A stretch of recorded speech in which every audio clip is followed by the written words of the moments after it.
Part 62. Terror Broadcast.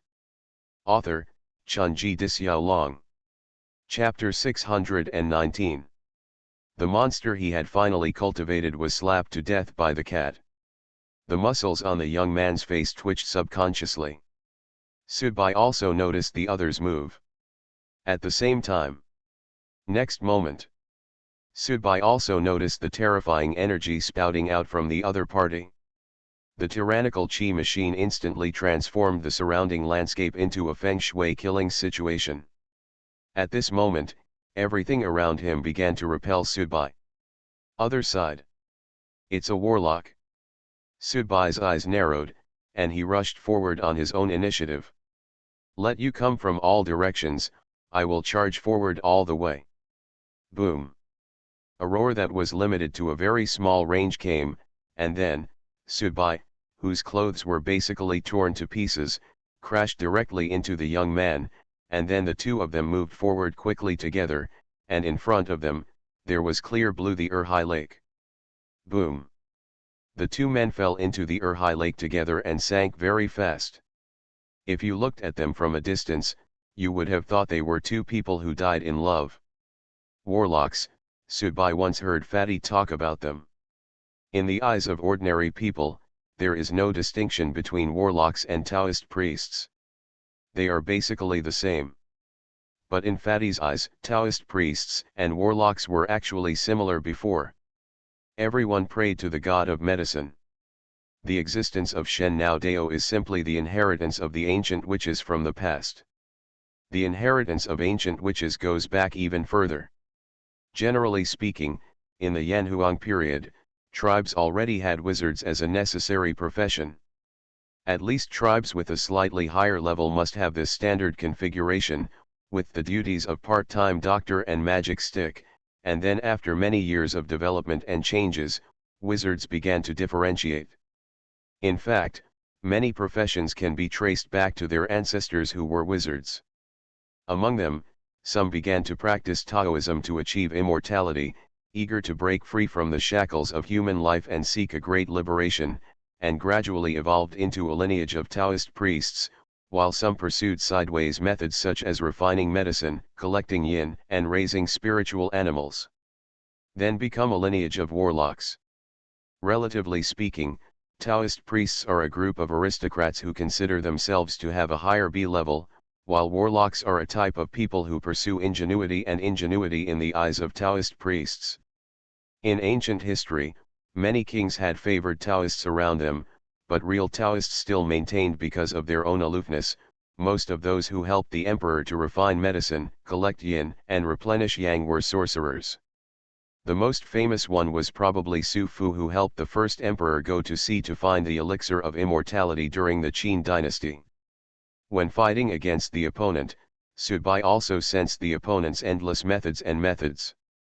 In fact, the opponent had more magical weapons than Fatty's grocery store, one after another, one after another, one after another. But Subai always went up in the most direct way. In fact, whether it was a Taoist priest or a warlock, if you let an audience who mainly strengthens the physical body get close, it would be difficult not to be at a disadvantage. Bang. Bang. Bang. Bang. Deep in the Urhai Lake, tyrannical energy riots are venting wantonly. The other party looked down upon Subai at first. Both parties were experienced listeners, so who was afraid of whom? But after fighting for a while, the other party suddenly discovered that Subai's completely fearless physical force-pushing technique had forced him into a desperate situation step by step. At that moment, the young man presented a bronze mirror with a simple pattern and a strange brilliance. Broken, established. The bronze mirror shattered, forming a circle of light that directly enveloped Subai, successfully limiting Subai's ability to move, and then the young man quickly floated up. Puff. After spitting out a mouthful of water, the young man finally climbed onto the shore. His nose and face were bruised all over his body, and there was basically no spot that was neither green nor purple. Even two of his teeth were shattered. He looked very embarrassed. Obviously, had just been completely fat beaten. Just 10 seconds later, a column of water burst out, and Subai's figure landed steadily on the shore, standing in front of the young man, staring at the young man in front of him coldly. At first, the young man broke in his teeth and swallowed it, forcing himself to look at Subai. However, when he saw the unfailing murderous intent deep in Subai's eyes, he suddenly realized that Subai Baijian might kill himself, and he would even bear some responsibility for the cause and effect. "Would you like to eat barbecued or steamed?" The young man looked at Subai and asked. Although the Urhai Lake is a tourist attraction, it is now the off-season, and secondly, around the Urhai Lake, except for a few developed scenic spots that are commercially acceptable, most of the other places still look relatively desolate. Therefore, it is indeed very convenient to find a place in the wild to light up a campfire and roast a few pieces of dog meat. The roasted dog meat is charred on the outside and tender on the inside, and is sprinkled with some salt from the innkeeper's kitchen. It can be considered very delicious. What I love most about eating dog meat is the smell of dog meat. Eat, eat, eat, I want to eat more. Even though his nose was bruised and his face was swollen, the young man still chewed and swallowed the dog meat, as if he would lose money if he ate less. Subai was chewing slowly beside him, looking at the scene in front of him. He really didn't know whether to laugh or cry. The fat man had once ridiculed those warlocks who were mostly shameless. Subai still didn't quite believe it, but looking at the man in front of him now, he was indeed worse than the fat man. There were 7 or 8 bottles of beer beside the two of them. It was a local beer in Dali. It was named Fengguoxiya very appropriately. Basically, this beer would be recommended to tourists in Dali. Ah, it feels good. The young man patted his belly. He ate most of the golden retriever dog alone, while Subai only tasted it. The man's name is Yao Jie, a name that sounds very unlucky. According to him, this dog was just bought from a Western audience in barter a while ago, and its name is Edward. Of course, it was not bought to eat, but now that it is dead, it can only be eaten. According to Yao Jie, he has fed the dog a lot of miraculous medicine recently. The dog meat is full of flavor and is very nourishing. Honestly, among the senior audience, there are probably not many people who are better in pure combat ability than you, Yao Jie said while touching his belly. In fact, he looks tall and thin and not fat at all. He even tidied up a little, and then carrying a guitar and walking around can also attract the hearts of a large number of women, but his posture at this time is indeed less image-conscious than the fat guy, especially when he lifts up his shirt. It stretches from the navel to the chest. Chest hair is indeed unsightly. Some women may think that this is a symbol of men. An unknown magazine once conducted a less authoritative survey. More than 90% of women like their partners to have chest hair, but from Subai's perspective, from the looks of it, it's not that pretty. Maybe. It is undoubtedly a very enjoyable thing to be flattered by a guy you have just beaten. Yao Jie smiled shamelessly, then rubbed his hands and said, "There's nothing we can do. My dog has been eaten by us, so I can only borrow your cat. Come on, let's make a fortune together, how about that?" "If you want to borrow it, just take it," Subai said generously. Yao Jie immediately became happy. "But now I'm not sure whether I can beat it," Subai added. Yao Jie. "But you can tell me what you plan to do when you buy that dog." This is something Subai is very interested in. Obviously, not every audience, especially the senior audience, likes to come out as much as he does. Those who are casually traveling, ordinary experiencers and low-level listeners are in panic all day long, fearing the next story world that is about to come. Most of the senior listeners are similar to the fat monks, thinking about how to improve themselves every day. To increase their own strength and pursue greater breakthroughs, there are still a smaller number of people, like Qin Yang from Qinhuangdao, who insist on doing the work they did when they were not listeners. This is actually more like a kind of confrontation. Self-paralysis in order to long for an inner comfort. When you become a listener, you are actually completely out of the scope of normal people's lives. Normal people can take advantage of the holidays to travel and relax after working hard for several months, half a year or even a year. For listeners, every day should be the last day of work has come, and life has been in a state of countdown.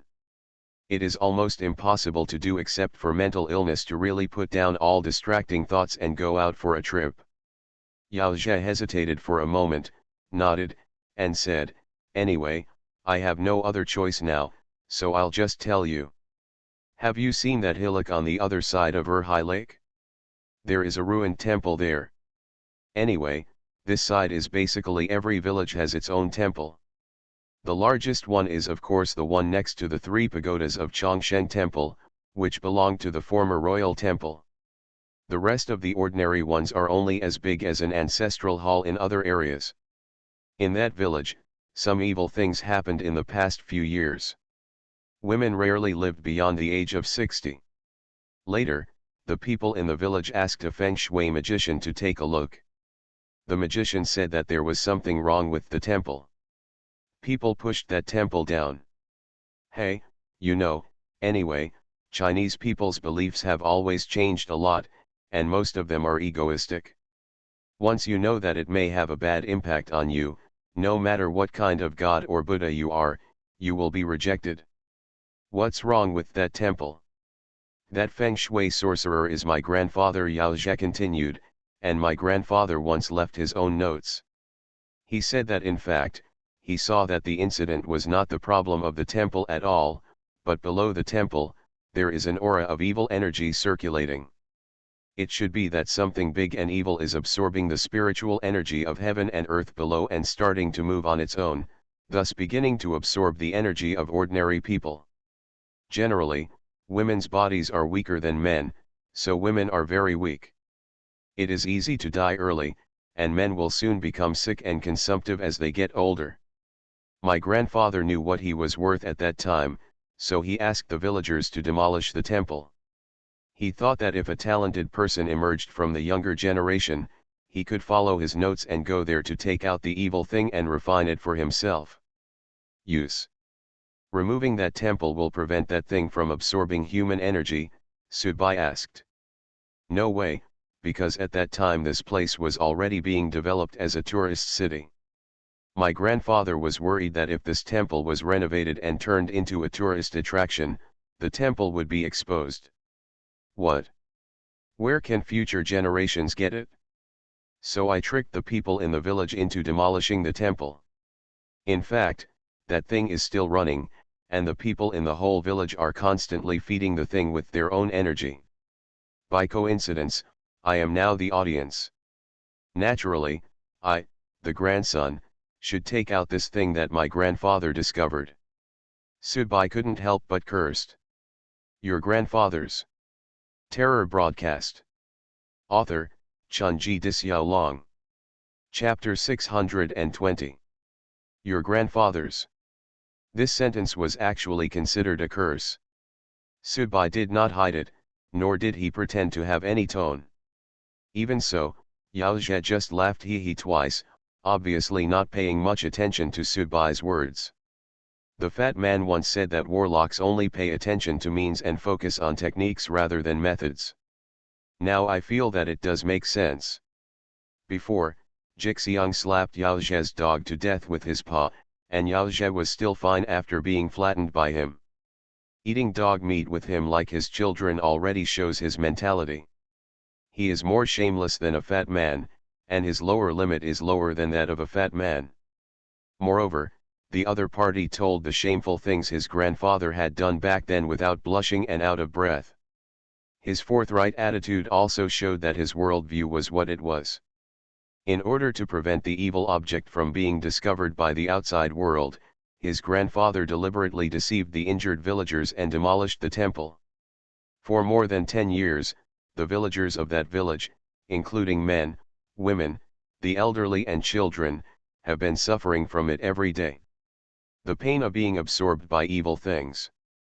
Subai thought that Fatty would never be able to do this kind of thing. Although Fatty was also very shameless and liked to pretend to be pigs and eat tigers, and his eyes would light up green when he saw good things, Fatty would not lower his bottom line to such an extent. And Yao Zhe also put a label in Sudbai's heart. You can never be friends with such a person, because he is more of an audience than most listeners, and has nothing but interests in his eyes. Thing. The reason why I hurriedly traded this dog with people in the West this time was just to make it easier to find the evil thing. Monsters are more sensitive to evil things than us humans. After so many years, in the past, it should have cultivated its own spirit. If two of us with such strength go there, it will definitely hide, and only the monsters can find its specific location. Sudbai nodded, then yawned, took out the cigarette case, took out 2 cigarettes, threw one to Yao Zhe, and lit the other. So, who should give that evil thing?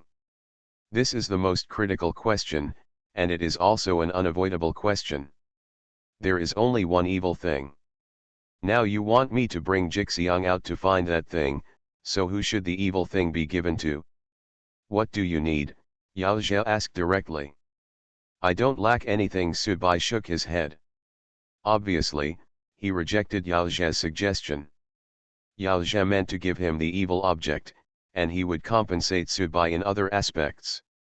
There is always something needed, Yao Zhe said with some persistence. Without me, you can't find the location of that place.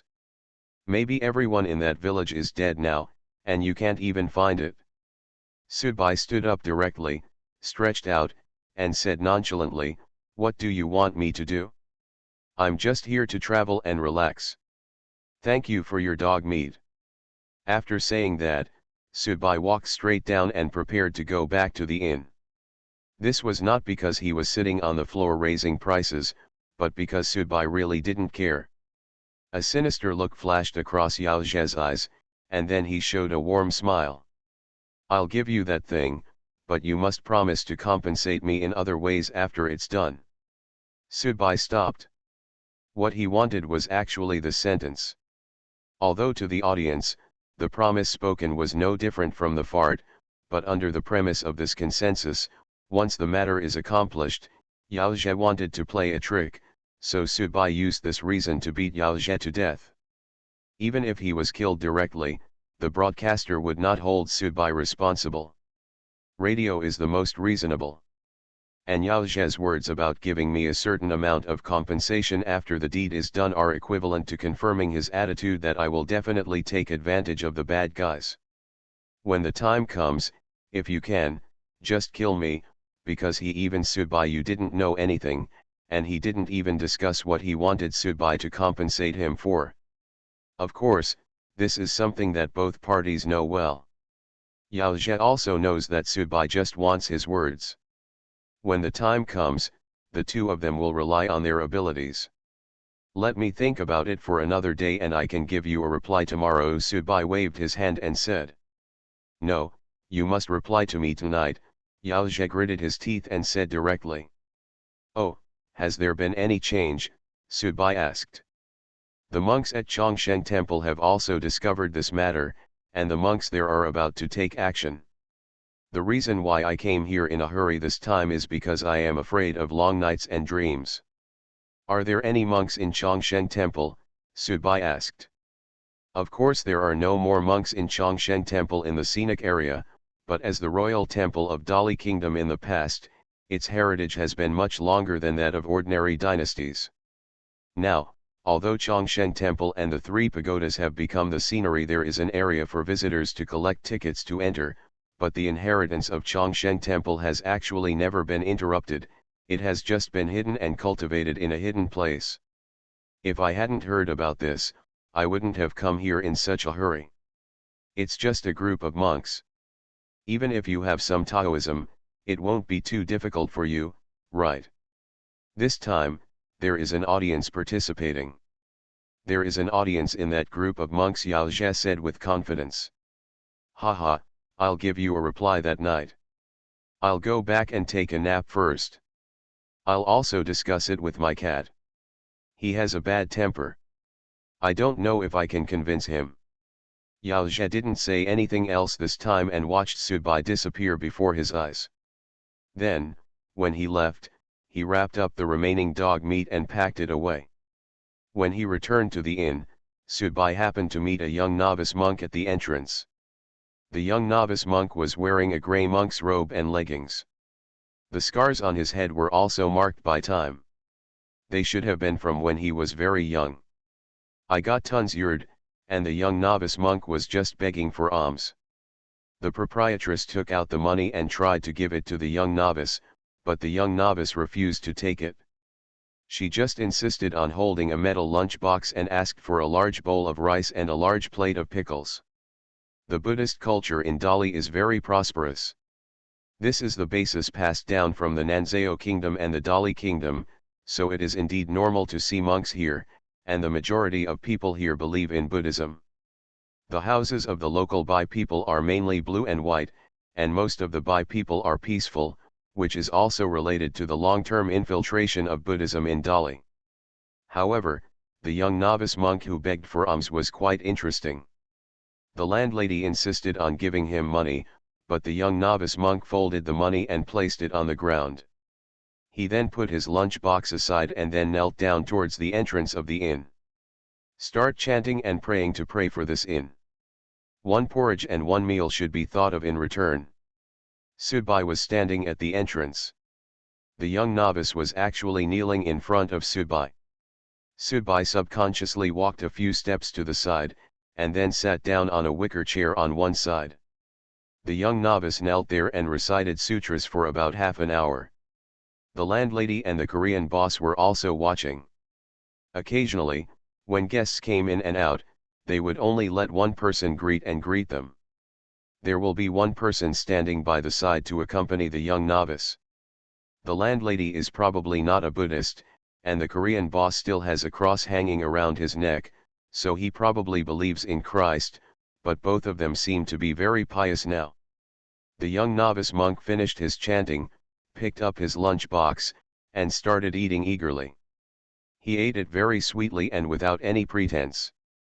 The boss lady offered to take it for him and heat it in the microwave, but the young novice monk refused directly.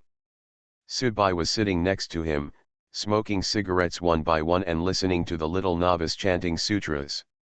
I don't know since when, Subai slowly began to consciously or subconsciously want to integrate himself into the normal rhythm of life or switch to a normal person's perspective. In this feeling, he seemed to have it's a special experience, and it's also a kind of self-rest for the state of mind. The little novice monk ate all the rice and dipping sauce in the lunch box, then walked under the faucet to rinse the lunch box and the chopsticks he carried with him. After putting the lunch box into his pocket, the little novice monk clasped his hands to the boss and his wife and said something to him. Say Amitba. The landlady still wanted to stuff the money, but the young novice stepped back and shook his head firmly, so the landlady gave up. The little novice monk was about to leave, but before he turned around and left, he took a special look at Subai. Subai had been sitting on the wicker chair watching him chanting sutras the whole time, and he naturally noticed it. Amitba, donor, this young monk is respectful. The little novice monk walked up to Subai. Subai was still sitting, not showing respect and seriousness like the boss and his wife. He even continued to hold the cigarette in his hand and looked at the little novice with calm eyes. Donor, the look in your eyes makes this young monk feel terrible, the young monk said bluntly. Why? Subai took a puff of cigarette and blew out a smoke ring towards the little novice monk in front of him. To be honest, Subai behaved like this even in front of Kilug. Naturally, there was no need to show anything in front of this little novice monk at this time. His posture was sincere and fearful, and judging from the young novice's previous behavior, he probably didn't come here to tell his fortune and ask for money. The look in your donor's eyes, Master Monk once told me, is either a very good person or a very evil person, the young novice monk said seriously. What is a great good person and what is a great evil person? Subai asked. A person of great kindness respects the rules, abides by sincerity, obeys oneself, loves all things, and cares about the common people. A person of great evil would rather I betray the world than the world betrays me, the young novice said seriously. Sudbai was amused by the seriousness of the little novice monk. He shook the ashes from his cigarette and asked again. Then do you think I am a very good person or a very evil person? The master also told the young monk that there are no great virtuous people in this world. You are listening to Novels at Bless Up channel. Wish you happiness and luck. Please subscribe to receive new novels. How do you feel about this novel? Please like and leave a comment. Terror Broadcast. Author, Chunji Dixiaolong. Chapter 621.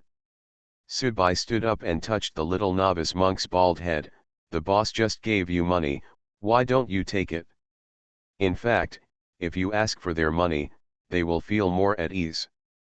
Amitabha, after a meal, there is a sutra and a cause and effect. After the young monk eats the meal and finishes reciting the sutra, the cause and effect will be over. The young monk feels that there is no need to add more cause and effect. The little novice monk was still answering Sudbai's question seriously, and at the same time, he was staring into Sudbai's eyes. In Sudbai's view, this young monk has wisdom. He has his own persistence. He looks stupid, but it is even more rare. Monks are inherently wise and foolish. Cause and effect. Sudbai smiled and reached out to flick the little novice's bald head. What does a brat know about cause and effect? The little novice man covered his head, obviously feeling a little pain, while Sudbai stood up directly and walked up the stairs to go back to the room, not intending to tease the little novice man anymore. The little novice monk pondered with some doubts, and finally left the inn. Looking at the little novice's leaving figure, Sudbai, who was standing on the stairs, sighed silently. For monks, cause and effect is almost a mantra, just like the legal text on a lawyer, it is a code of conduct and a code of the world. However, for Sudbai, it was Lan Lin's hysteria before committing suicide, it was the fat man's panic when he knelt in front of the ice house, and it was the firefighter's father who stood in the darkness watching his son about to be buried in the sea of fire but could not help save. If the future is already determined, then I'd rather not know. Sudbai continued to walk up and opened the door to the room. The little guy was lying on the tatami and watching TV with Jixiang. Judging from the current situation, the little guy is likely to develop into a homebody in the future. He doesn't seem to be right. No matter how interested you are outside, you can be very happy just watching TV or reading comic books at home. When the little guy saw Sudbai coming, he crawled to Sudbai's side, leaned against Sudbai's body, and continued to watch his TV. Sudbai took out his cell phone and dialed the monk's number. Amitabha. Monk, what are you planning to do in Delhi? Sudbai asked straight to the point. There was nothing to hide or cover up. Anyway, Sudbai was not very interested in that evil thing. In addition, it is very likely that the monk came to Delhi for this matter, so since the two of them came together, it is necessary to communicate now. What's wrong? The monk heard something. Has someone already looked for you? Haha, a warlock named Yaojia. Sudbai yawned. Warlock, the monk pondered for a moment and said, the news I received from the poor monk is that several listeners from the Western Circle will come.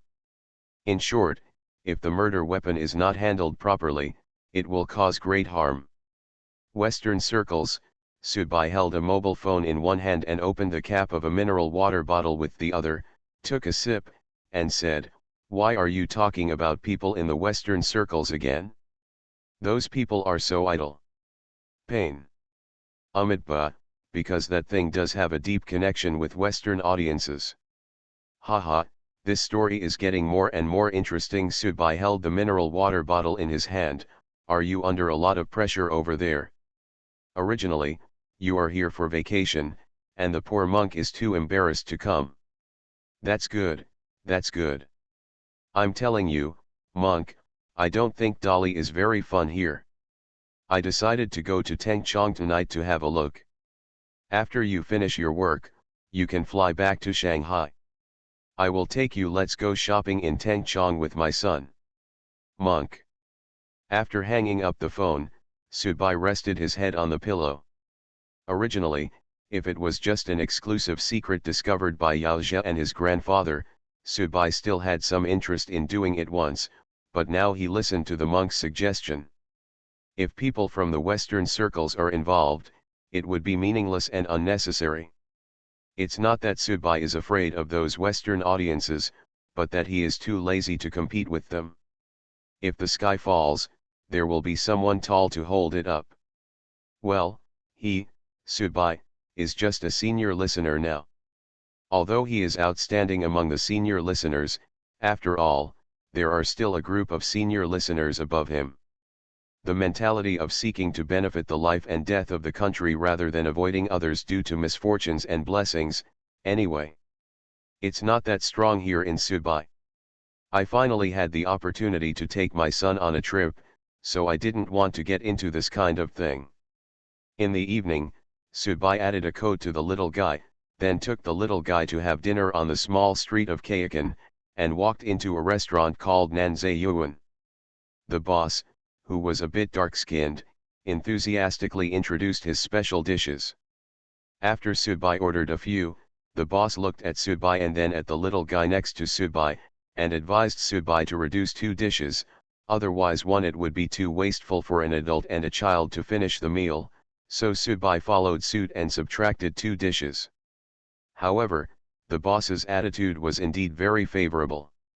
It's the off-season for tourism, but the business of this Nanzai Yuan restaurant is pretty good. Compared with other restaurants that are well run, the owner does have a better reputation for being well run. 1 portion of stir-fried acacia, 1 portion of stir-fried tofu with chrysanthemum, a portion of special wood-flavored chicken and a bowl of red bean and pickled cabbage soup. The portions are large, the color is good, and the chef's cooking skills are indeed good. In Subai's view, the local dishes and taste styles in Dali are not much different from those in Jiangsu and Zhejiang. Subai thought the special wood-flavored chicken was acceptable, but the 2 vegetarian stir-fries were really good. Subai was eating by himself and feeding the little one at the same time. The father and son leaned together and slowly enjoyed their dinner. Then, the thin young man still found this place. In fact, Subai expected him to find this place. The other party knew which inn he was staying in.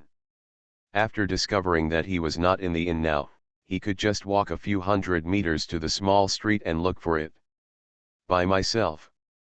Yao Zhe sat down generously in front of Subai, not thinking of himself as an outsider, and asked the boss to bring him another pair of bowls and chopsticks. At the same time, Subai also found that after seeing the little guy, Yao Zhe's eyes were obviously wandering around the little guy in a strange way. The little guys are spiritual children, but in the eyes of warlocks, they have no concept of women and children, they only care about whether they are useful to themselves. Yao Zhe's look made Subai feel angry. If the broadcast hadn't allowed it, Subai would have wanted to step on the bruised and swollen guy in front of him until his brains splattered. Because the little guy is a piece of trouble in Subai's heart. As if he was aware of the murderous intent radiating from Subai's body, Yao Zhe immediately coughed and immediately stopped daring to look at the little guy. He lowered his head and concentrated on eating. "Let's go together after dinner," Yao Zhe said while eating. "I won't go." Subai said these 2 words very simply, without any room for negotiation or change. Yao Zhe's breathing suddenly stopped, he raised his head and stared at Subai. This moment, in Yao Zhe's eyes, Subai saw anger. Yes. Anger. Your cat slapped my dog to death. You pushed me into the Erhai lake and beat me wildly. You and I ate the dog meat together. You promised me before that you would come with me. Then you just say no now and refuse so neatly? A normal person will get angry. I have to say that Yao Zhe's energy-raising skills are far inferior to those of Fatty. Fatty is the kind of slippery loach. Master, are you going to step on me? Okay, is it fun to step on the left side of your face? If it's not enough, I'll put the right side of my face towards you and step on it again. As for Yao Jie, his character and temperament have actually been completely extreme for a long time. He doesn't bother to hide his true emotions, but the choices he makes must be based on the most careful consideration of the situation and the interests. Therefore, Subai held the little guy so openly and sat opposite Yao Jie. He was not worried at all that Yao Jie would dare to get up and attack him again. As long as he dares to attack himself while he is holding the little guy, he will be able to conclude that the other person wants to harm my son. Sorry then. I will stand up and shoot you to death immediately. This reason and cause and effect are also justified on the radio. Radio is very reasonable. Hoo. Taking a long breath of relief, Yao Jie licked his lips and tapped his fingers lightly on the dining table. Okay, I'll treat you to dog meat, and you'll treat me to this meal. We're both incompatible. Oh. Can the life of a monster be compared to these plates of side dishes? But Yao Jie could only hold back his anger and got up and walked outside the restaurant. Subai knew clearly that Yao Jie would still go to that place even if there was no monster with him, but that place is now a place of right and wrong. Westerners have also come, and the monks are also taking action.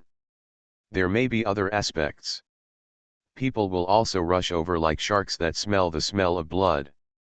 Although this highlights the importance of the evil object from the side to a certain extent, even if someone now tells Subai that the General Moi will be unearthed soon, Subai was too lazy to join in the fun.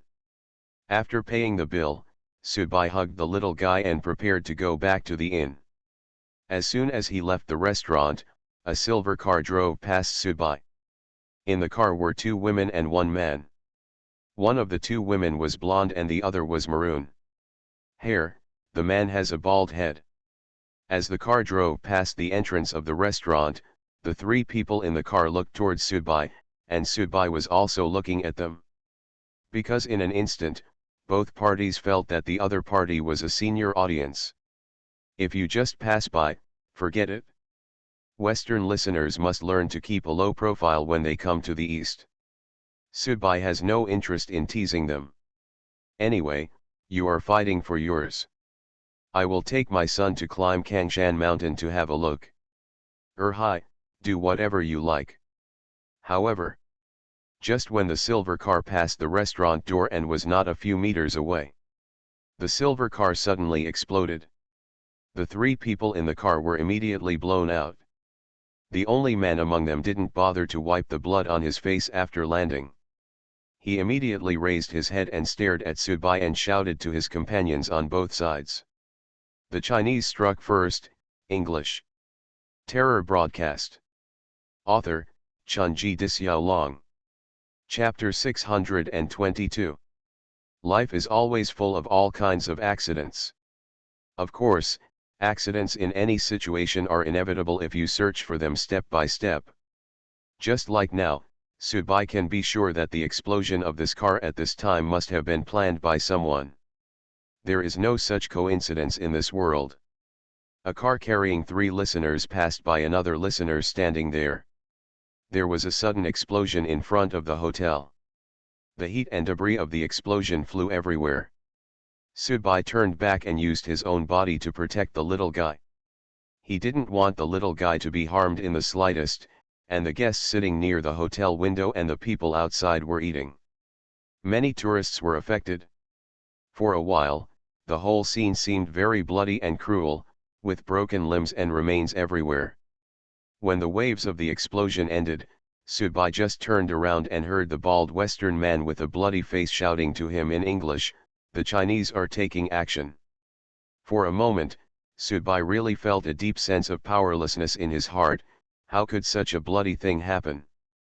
I don't agree to anyone's request, I just want to travel leisurely to relax. Which bastard is plotting to get me into this? At this moment.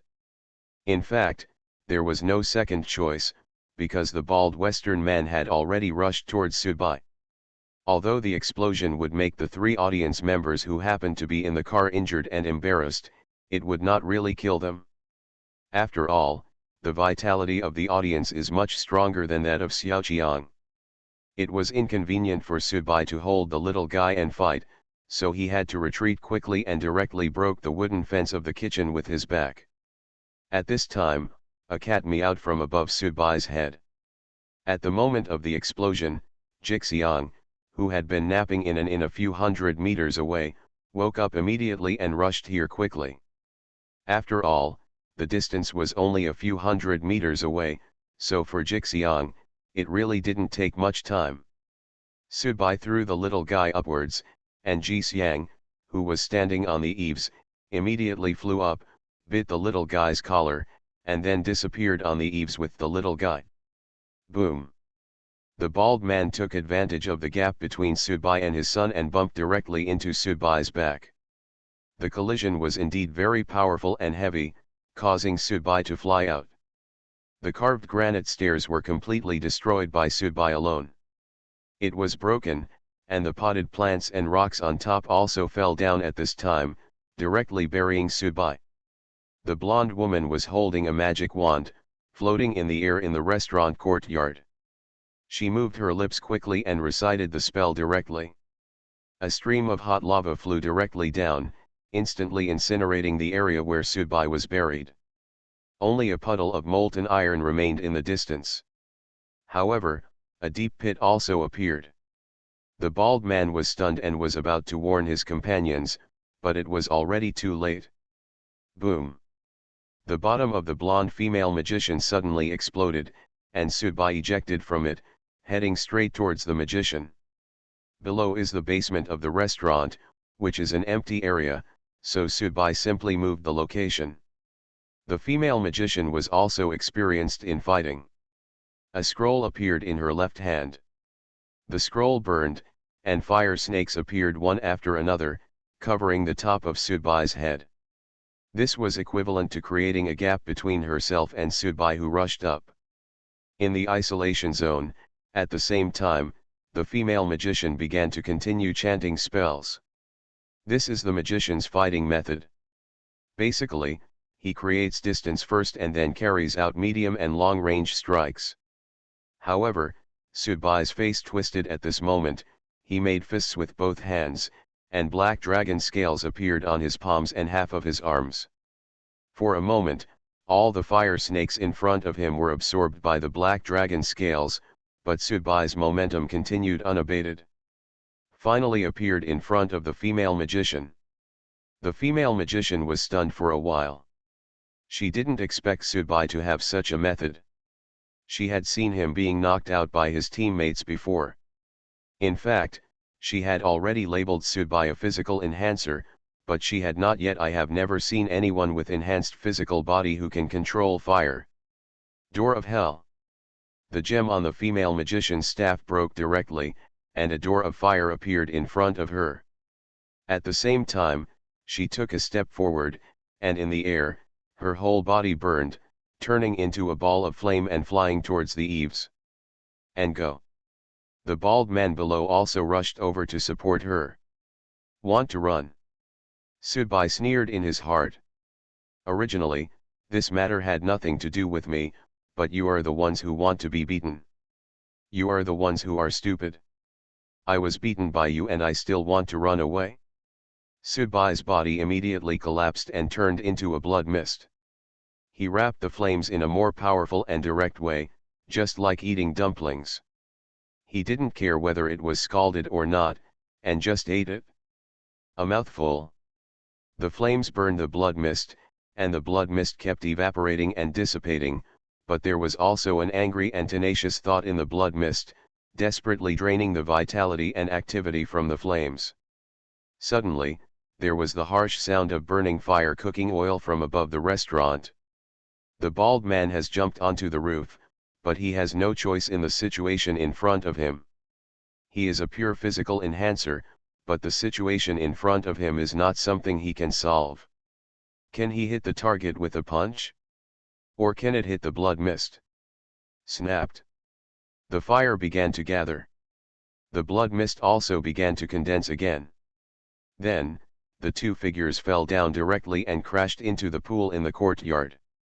The bald man came down quickly, but soon he stopped and did not dare to move because he saw his companion being killed by the Chinese people were choked. The female magician now looked extremely miserable. She was originally a young woman in her late 20s, but her skin was completely wrinkled, and her whole figure seemed to have aged dozens of years, turning into the appearance of an old woman.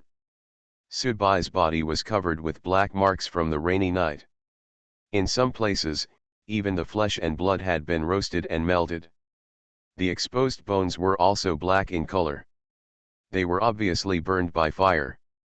This situation is enough to show how cruel the fight and battle between the two people was just now. But the outcome has come out. Sudbai won the previous confrontation. Although it was a tragic victory, it was indeed a victory. His companion was held in the opponent's hand, and the bald man did not dare to act rashly. At this time, the chestnut-haired woman came over. She frowned slightly when she saw the scene in front of her. Obviously, it was difficult for her to understand why the situation turned out like this. His two companions are extremely outstanding figures even among senior people. 2v1 has actually become this situation. The female magician on his side has been forcibly controlled by Dongfang. How on earth did this happen? However, the chestnut-haired woman still looked at Sudbai calmly and said, "Friend, this is a misunderstanding. I checked the casualties outside. It should not be the work of the audience. It should be ordinary people. It is probably the group we offended when we were in Hong Kong. They actually chased me here. Let's start." The explosion outside caused dozens of casualties among ordinary people, and the audience did not dare to play such a big role. So, this is a misunderstanding, please let go of this friend of mine. Yes. The logic is very clear. The listener should not dare to play this big, otherwise he will surely suffer the punishment from the broadcast. If you kill a few insignificant ordinary people at random, the broadcaster will ignore them. If those people want to do you harm, want to deal with you or your friends and family, you can retaliate and kill them back, no problem, the broadcaster is the most reasonable. But this explosion definitely does not look like the handiwork of the listener. This is also the criterion for radio to restrain the listener. Otherwise, the real world may have been made a mess by the listener. The bald man seemed a little angry when he heard the chestnut-haired woman, because the three of them came here with a purpose and a mission. The magicians in his team were basically seriously injured. Obviously during this mission, it was also difficult for her to perform any functions anymore. She failed to succeed at the beginning and suffered a loss, so he couldn't help but feel depressed and angry. Oh, is it a misunderstanding? Sudbai lowered his head in surprise and kissed the woman on the face. The woman's eyes flashed with anger. Obviously, this state of being controlled by others has made her very unbearable, and this Chinese man actually still, belittle yourself. The taste is really bad. Sudbai shook his head helplessly. There was smoke all over his body now, and his condition couldn't be worse. But this woman, with her wrinkled skin, felt like she was kissing someone. Kiss the rough bark of an elm tree. The chestnut-haired woman was also a little angry, but she still forced a smile and said to Sudbai, "It was just a misunderstanding, so, friend, is that okay now? Please let go of our friends, we will leave and pretend this never happened. We will not pursue it further. Just pretend it never happened." "Are you really not going to hold me accountable again?" Sudbai asked in surprise. "Haha, let him go quickly, otherwise what else do you want?" The bald man stared at Sudbai with a hint of disdain in his eyes. "I don't want to do anything," Sudbai said innocently, "it's just a misunderstanding, isn't it?" After saying that, Sudbai's nails on his left hand grew crazily, and then without any hesitation, they all pierced into the head of the female magician in his hand and stirred wildly. Ah ah ah ah! The female magician let out a shrill, hoarse scream. The sharpness of the nails and the crazy spreading corpse poison were desperately eroding the female magician's already dying body. Soon, She no longer suffers. Because she is dead. Then, from his body, a grey ball of light floated out and merged into Sudbai's body. Oh, this is a misunderstanding, this is really a misunderstanding. Sudbai looked at the two Westerners in front of him innocently and said. Terror Broadcast. Author, Chunji Dixiaolong. Chapter 623. Life is full of misunderstandings. Sometimes, misunderstandings can be used as a fig leaf to cover up some embarrassments, giving both parties a way to step down. It's just that Sudbai doesn't need any steps or misunderstandings. Since the explanation you gave me is just a misunderstanding / well, let me also give you a misunderstanding.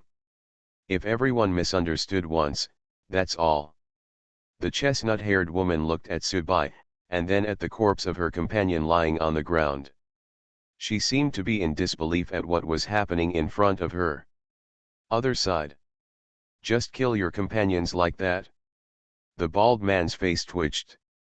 At this moment, he felt as if he had been slapped hard by the Oriental man in front of him, especially since the Chinese man deliberately pretended to look innocent.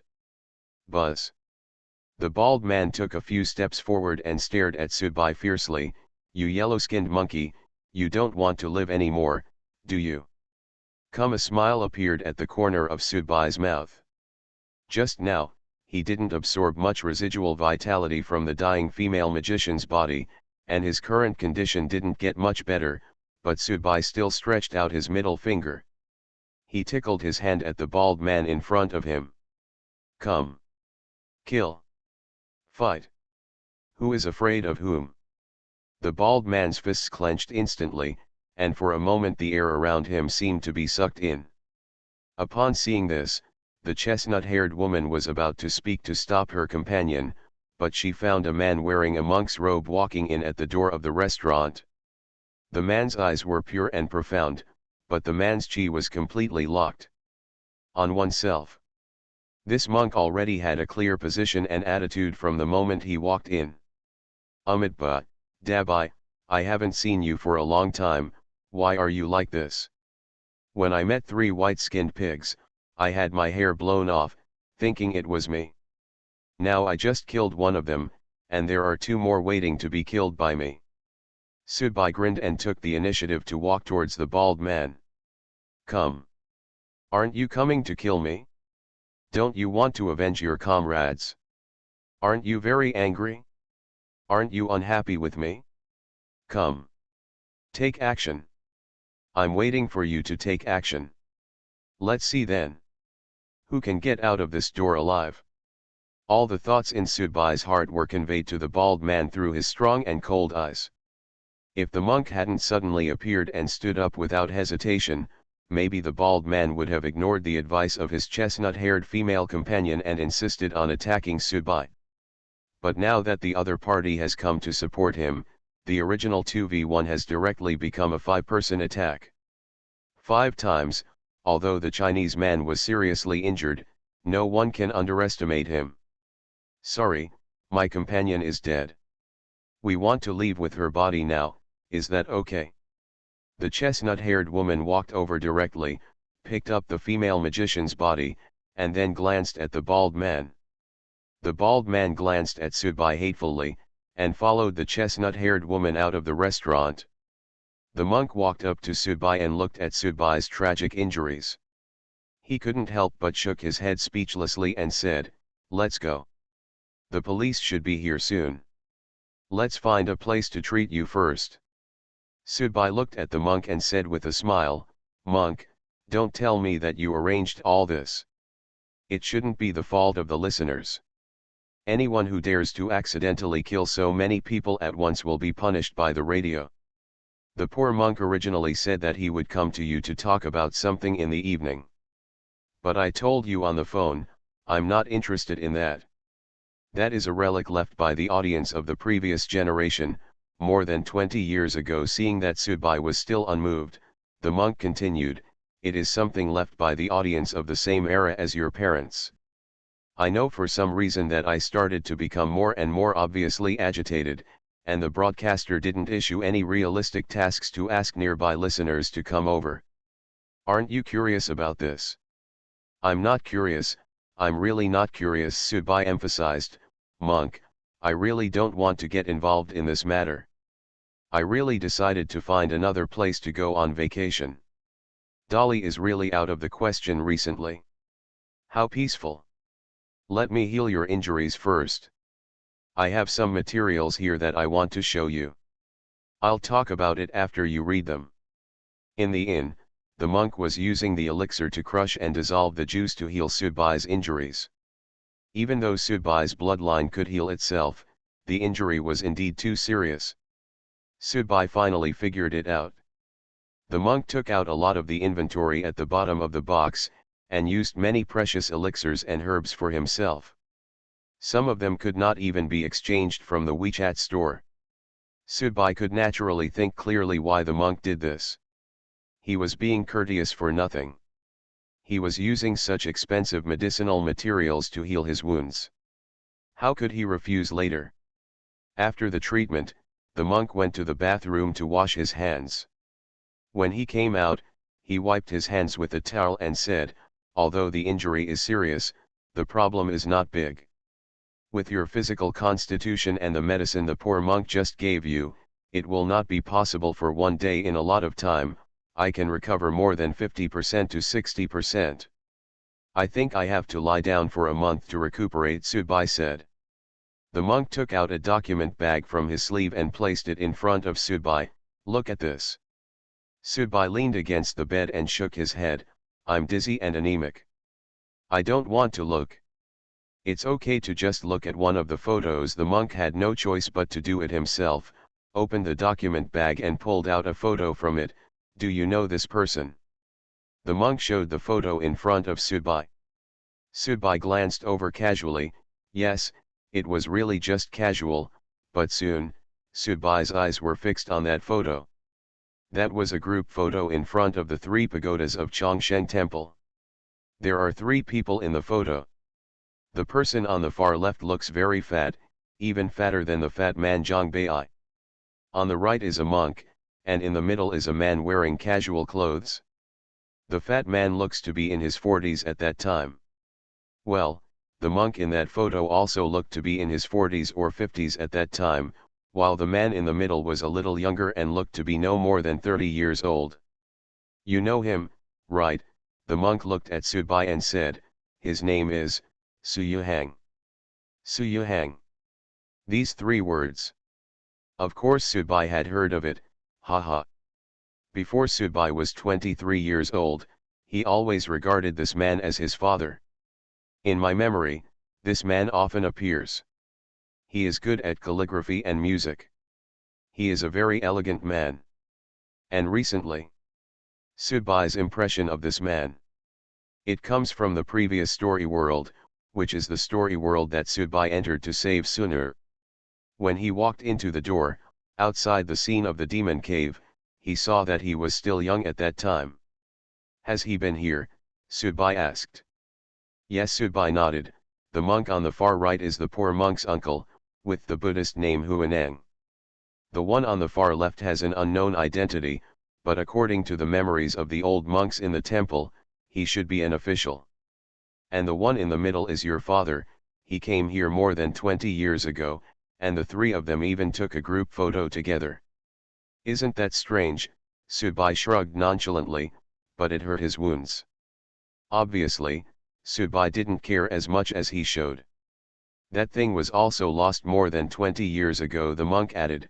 "There must be a connection between the 2. In fact, this photo was also found by the poor monk in the temple archives. At that time, Master Huaneng would keep records of the guests he saw every day." What on earth is it?" Sudbai asked. The monk shook his head. The poor monk really doesn't know, but if he guessed correctly, it should be a Westerner's thing. It ended up being lost here for some unknown reason. And recently, it has begun to take the initiative to reveal its location and aura. Obviously, it is not ready to hide anymore.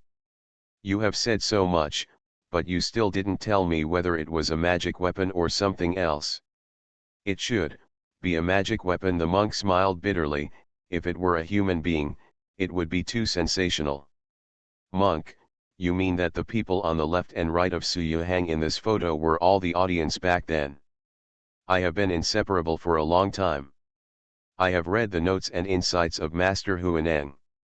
When I first read the scriptures, I felt a little confused.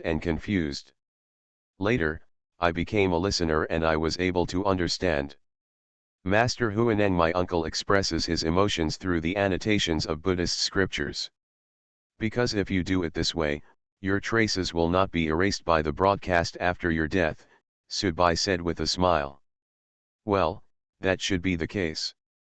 The identity of the man on the left was actually found, but on this day, he died in a car accident. Another car accident. Subai stuck out his tongue. The radio can't play new tricks. What was lost there should be something from the West. It is most likely a magic weapon.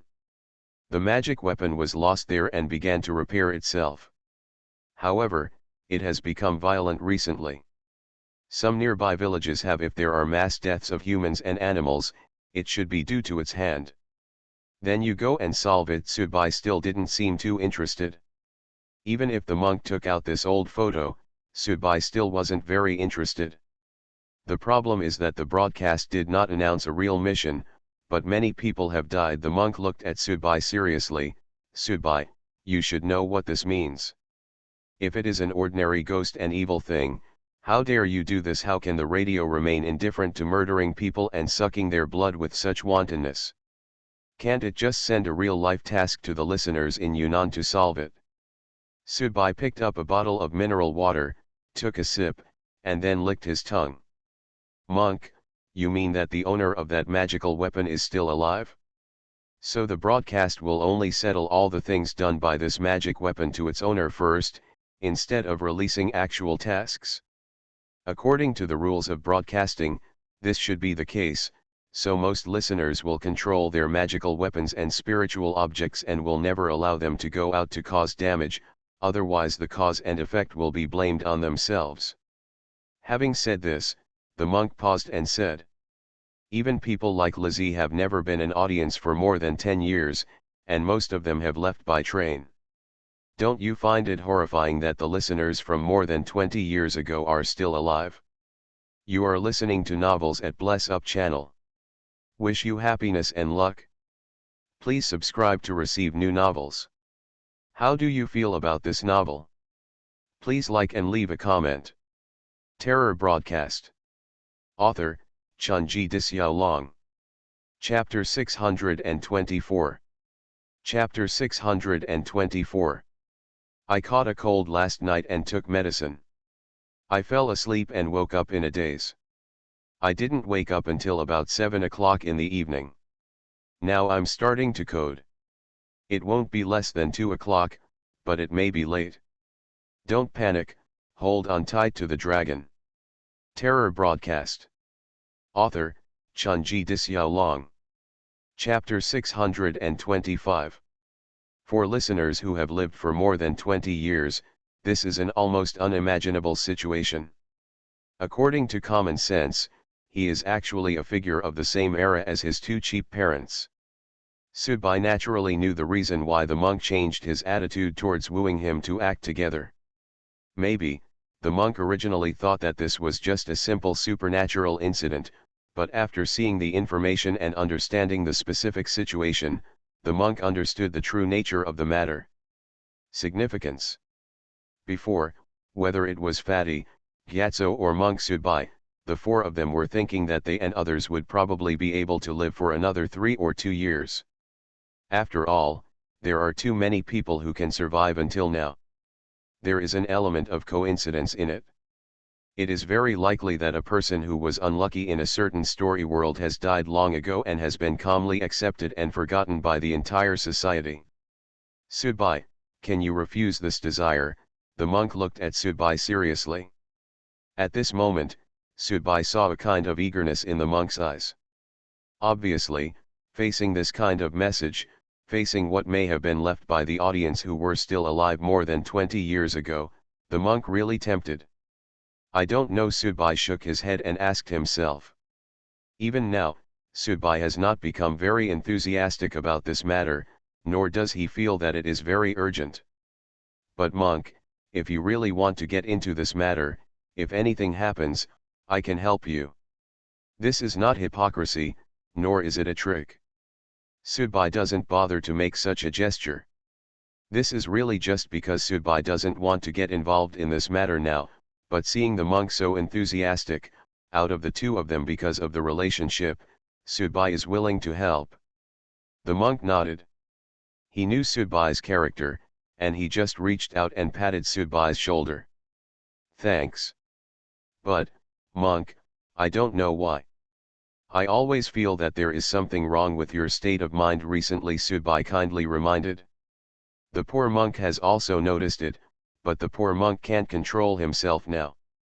The monk sighed, stood up, walked to the little guy, reached out and touched the little guy's head.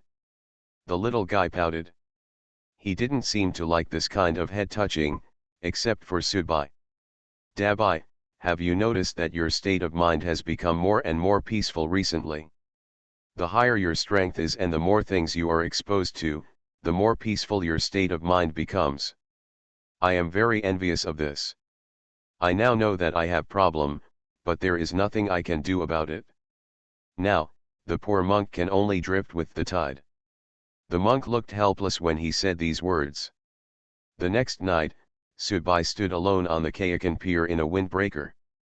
The injuries on his body were not completely healed, and his strength had only recovered less than 60–70%, but it was basically enough. The monk also came alone, without any helpers. Are you alone? The original plan was to bring some well-educated disciples with us, but after thinking about it, I decided not to.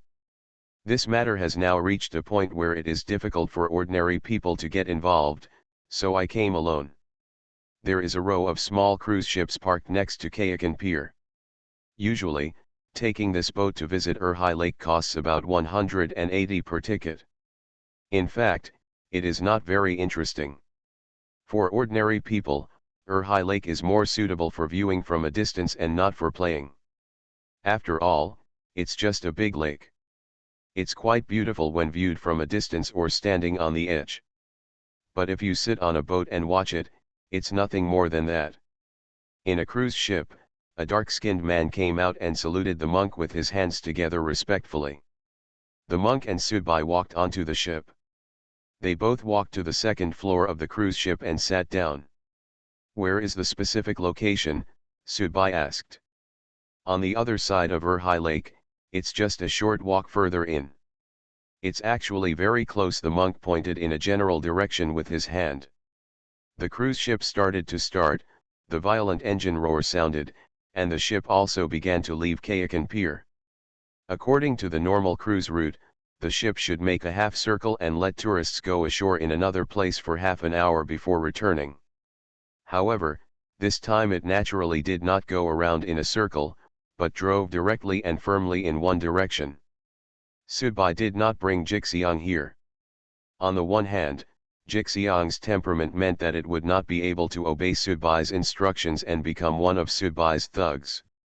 On the other hand, Sudbai would not be worried about the little guy's safety if left to anyone else. About half an hour later, the boat docked. The monk and Sudbai got ashore. They spent about half an hour climbing over two hillsides. In the mountain col diagonally ahead, a vague shadow of a mountain village appeared. In the sight of the two of them. If something really happened in this mountain village, how could it not be taken seriously? This made Sudbai very strange. This is not surprising. Although Dali is a tourist city, its development and infrastructure cannot be compared with cities on the eastern coast for the time being. Although there are many tourists, there are only a few areas where tourists can actually move. It's just a place. Although Shuanglangzhu is famous, the infrastructure is still very average, let alone a place with few tourists. That's not right. Sudbai shook his head silently. This explanation doesn't make sense. The warlock Yao Zhe once said that his grandfather had been here more than 10 years ago. At that time, Delhi had already begun tourism development, so for they were afraid that the temple would be renovated and turned into a tourist attraction, so they deceived the local villagers into demolishing the temple. But people's thinking more than 10 years ago must be completely different from now. I don't believe that the people in that village would not go out to seek medical treatment after discovering that they were seriously ill. Delhi now is different from Delhi more than 10 years ago. But they are almost completely different. Seemingly hearing the implication of Sudbai's words, the monk had no choice but to say, it was discovered, but suppressed. On the one hand, it was to control the spread of panic and damage to the reputation of the tourist city, and on the other hand.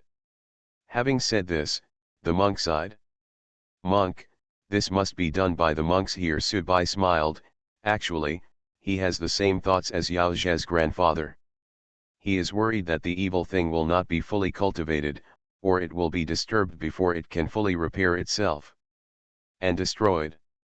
The poor monk can't understand it, and he can't agree with it. The monk said sincerely, there are thousands of Dharma in the world, but not everyone has their heart set on the Buddha.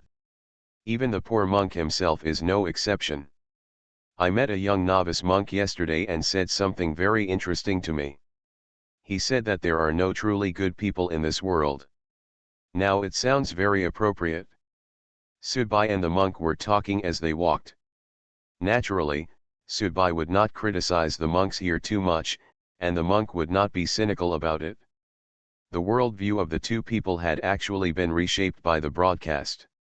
For this the resistance to such things is naturally very strong. There is a cement road at the entrance of the village, but it must have taken a long time to build, and some potholes have not been repaired or filled. This place seems to be another paradise hidden on the edge of paradise. If Kangshan Mountain and Urhai Lake contain a kind of natural beauty, then this place is like a pustule squeezed out by the ugly heart of human beings. There are more than a dozen old people at the entrance of the village. Each old man is sitting on a small wooden bench, his eyes blank and numb. They were not sitting there chatting and smoking, but just sitting there quietly without speaking or moving.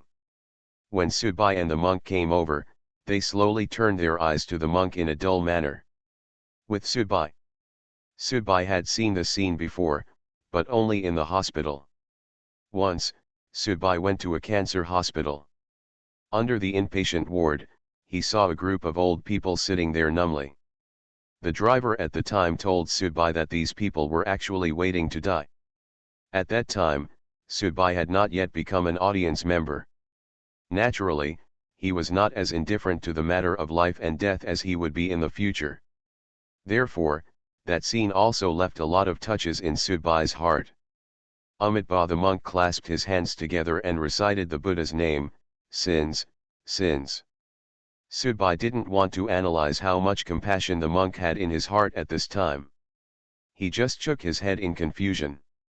The impact of that evil thing was so great, and the radio didn't take the initiative to arrange real-life tasks for local listeners in Yunnan to solve.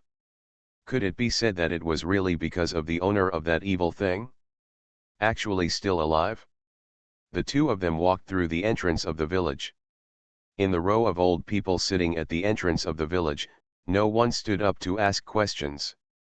They just slowly moved their eyes along the figures of Sudbai and the monk, and then continued to be dull. Living here, every day, is torture for them. On both sides of the village entrance are public cemeteries. Many new graves stand here, telling a sense of sadness. And looking at the photos on the tombstones, most of them are photos of children. The infant mortality rate in this village is truly terrifying. There are basically not many young people in the village, and the people who can be seen are all relatively old. If you think about it, those who can leave here have already left long ago. The remaining people are either unable to leave their hometown, or they really are. There is nowhere to go. This also explains why the evil thing now gradually needs to search for food in nearby areas.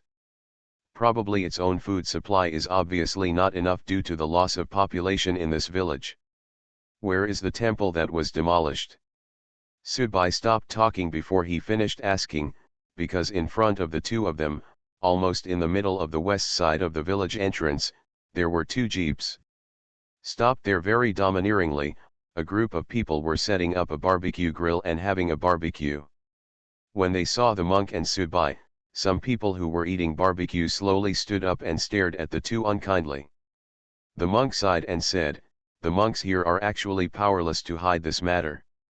Dabai, you just asked me why the radio didn't notify the local listeners in Yunnan to resolve this matter.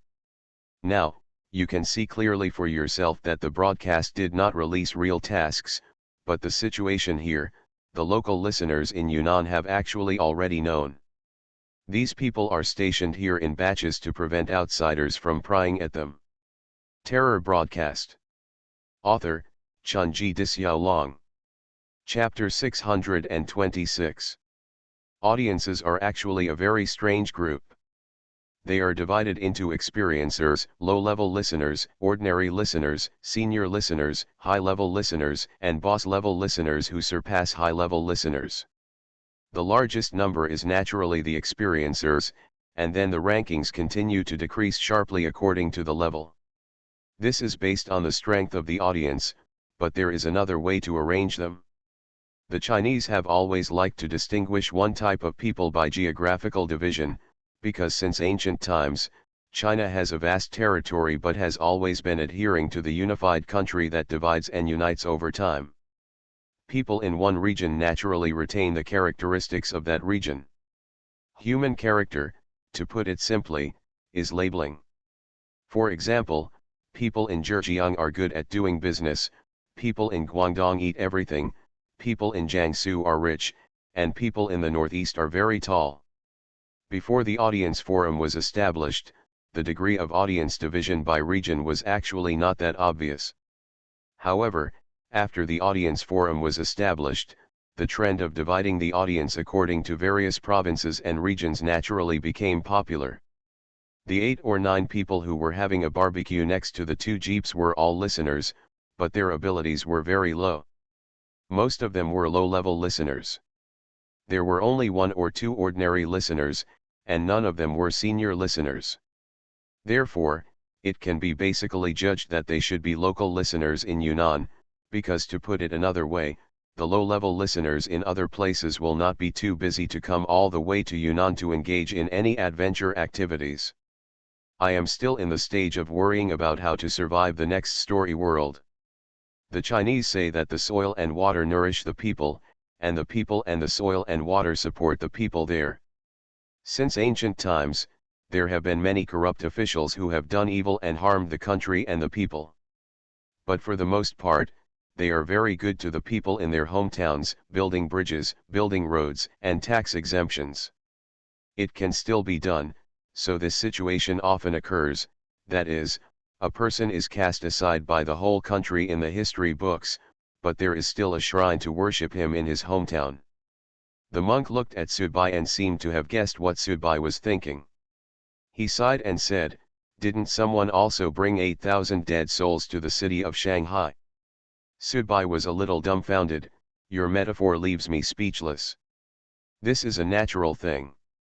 The audience naturally has the subconscious mind and sense of responsibility to maintain the stability around them, because no one wants their life in the real world to become a mess, but the audience also has the utilitarian heart of the audience. This is nothing more than the choices are just different, and they are all things that can be explained. In addition, the rewards of broadcasting real-life tasks must be added to this, so that this trend can gradually develop.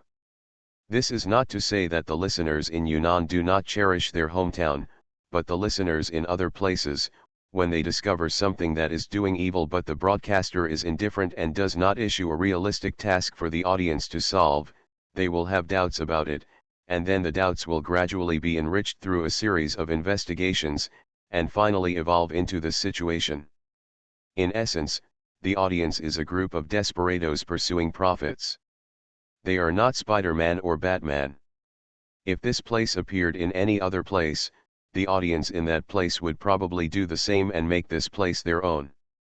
Forbidden, no one from other places is allowed to get involved.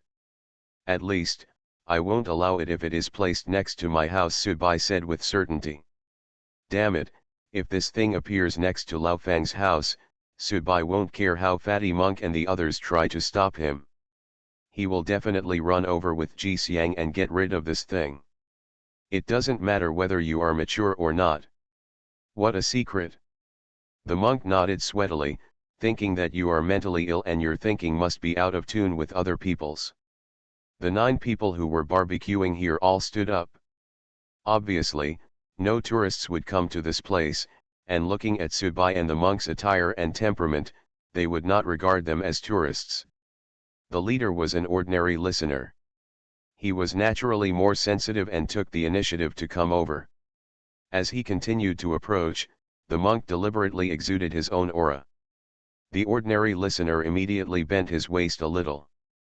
He came over at a trot, and it was obvious that he was arrogant at the front and respectful at the back. Grown-ups. Some of the other 8 audience members who stayed in place had already taken out their magic weapons, but when they saw that the person in the lead had lowered his posture and called you, everyone immediately took back their magic weapons. They ignored the barbecue and stood aside respectfully. Human society is actually not much different from animal society. Class divisions have always existed. They existed before, exist now, and will continue to exist in the future. In the audience circle, status is divided by strength, which is an iron law. Call your people here and tell them that the fruit should be ripe, the monk said calmly. Okay, kid, I'll go notify you right away. This ordinary listener immediately took out his mobile phone and made a call. This group of people came here in batches to stand guard in order to prevent this place from being destroyed by outsiders, and they could also earn some favors and rewards from higher UPS. They were considered part-time workers in the audience. The fat man had a certain time is also dedicated to doing this kind of thing, running errands for those strong people. Sir, please wait a moment, at most an hour, and you will be here. The monk nodded and sat cross-legged on the spot. Subai smiled and took the initiative to walk to the barbecue grill. He picked up a skewer of barbecue and took a bite. It tasted pretty good. The audience standing guard really knew how to enjoy it. Then Subai waved and said, "Let's eat together. It's too lonely to eat barbecue alone." The surrounding low-level listeners immediately gathered around to eat together, but they all acted cautiously. Subai didn't ask the local audience why they could just sit back and watch this place being corrupted like this, because it was boring to ask. It was like asking a girl why she didn't live a good life after the service was over. Miss Wren estimated that I still call you a retard in my heart. One of the female audience members, about 35 years old, deliberately leaned close to Subai. You could see the ravine inside her collar. She was really good looking and a ripe peach. It was indeed difficult for men to refuse her. She also obviously has a sense of proportion, but as long as Subai is willing, he can take her out and push her down at any time. She is also happy to be a woman who listens to strong people. However, looking at the current appearance of the village, Subai really didn't have that kind of interest in his heart. Of course, Ying Yinger had said at the beginning that Subai was becoming more and more misophobic about this aspect, which was actually a kind of psychology disease. Only half an hour later, several cars drove up on the small road at the entrance of the village. The monk woke up from his meditating state and stood up. Subai was still sitting next to the barbecue grill. Subai came here only to help the monk, not to eliminate harm and save the people. Therefore, the monk could just do the negotiation. Subai didn't have any position here. 7 people got out of the 3 cars. These 7 people all exuded the aura of senior people. The monk walked over and said something to them. The other party nodded. From time to time, someone looked at Subai here. Yao Zhe is not among them, and that's right. A person with Yao Zhe's personality would not act with a large group. He probably prefers to eat alone. At this moment, a red car drove over, and a man and a woman got out of the car, the bald man and the chestnut-haired woman. When they saw Subai, their eyes showed anger, but I'd better go over and negotiate with the local audience group first. Among the 7 senior listeners, Subai didn't know if there were any senior listeners controlling them. Maybe there were, maybe not. After all, senior listeners were different from the other listeners. They were more constrained by the broadcast and were more sophisticated in doing things. He was cautious, but Subai didn't believe that the local high-level listeners in Yunnan would refuse the opportunity to learn the secrets of a listener who had lived for more than 20 years. For a moment, Subai suddenly felt that all this was quite boring. The audience who were negotiating seemed so distant in Subai's eyes. Looking up at the sky, Subai didn't know why, but now he had the habit of looking up at the sky from time to time. It seemed that when he looked up at the sky, he could communicate with the radio. It was like a civilian who had been struck by a huge blow and knelt down, raised his hands and shouted, "Oh my God! Dabai, it's okay, we're ready to start." The monk came over and saw that Subai was still staring at the sky and reminded him. Subai nodded, sighed, and stood up. At this moment, the graves that were obviously not very old when he first entered the village suddenly appeared in his mind, as well as the photos of young children placed on the tombstones. Really? Are you about to start? Is this secret, soaked in the blood and tears of so many people in this village, going to be unearthed? Haha, everyone wants to pick fruits, right? Subai looked at the monk. The monk didn't know why, but he didn't look at Subai at this time, but turned sideways. This time, even you, the monk, are attracted by the secret. More than 10 years ago, Yao Zhe's grandfather discovered the secret. He did not tell the villagers the truth, but in order to keep the secret for his descendants, he tricked these poor villagers into demolishing the temple. More than 10 years later, a group of listeners, he is also doing what Yao Zhe and his grandfather did back then. And all this is because the broadcast above has not released any real-life tasks to solve this matter. I have always hoped that you could continue to be infinitely powerful and terrifying, and give that man and woman a mocking clown face in the end. But please don't tell me that this time is also a sign of your weakness and incompetence. But please, don't let me down. You are listening to Novels at Bless Up channel. Wish you happiness and luck. Please subscribe to receive new novels. How do you feel about this novel? Please like and leave a comment. Terror Broadcast. Author, Chunji Dixiaolong. Chapter 627. This seems to be the first time Subai has seen so many senior listeners gathered together in the real world. Counting 2 Westerners, 7 local senior listeners from Yunnan, himself and the monk, there are already 11 senior listeners. That is to say, there was such a large formation at the train station last time, and nearly 100 senior people gathered together to be able to compare this time. At this point, there was nothing to be pretentious about.